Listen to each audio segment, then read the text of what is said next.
Hello, Sir Joaquin. Hello. Si Ernie de la Cruz po ito. Ako po yung barangay kapitan ng Singkusing.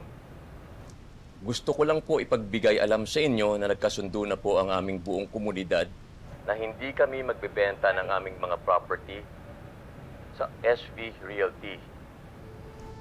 Ngayon, huwag na ho kayong umasa na may mapapala kayo sa amin. Yun lang po.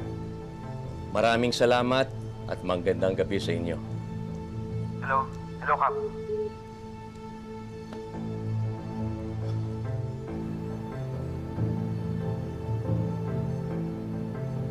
Hindi ka man na nakapagnigaw kay Ernie, Joaquin.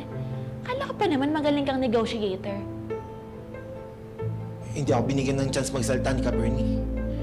Nung tinatawagan ko naman siya, hindi na niya ako sinasagot.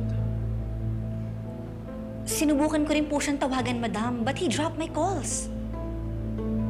We're really sorry, madam. Don't worry. Tomorrow, pupuntahan ko siya personally. That's not enough. Calm down, Daph. Hinga. Madam, Don't worry. I'm not mad. Not anymore. I've been aggressive recently. But I've realized, matitigas talaga ang mga tao nila to.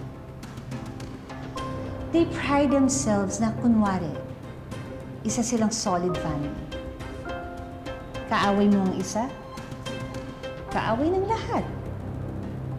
But they are very emotional people. Umalis lang ang isa, apektado ang lahat. And that's what exactly I'm going to do. At syempre, hindi kumpleto ang send-off party kung walang pocket money. wow, madam. Parang kilalang kilala mo na sila. Kung alam mo lang.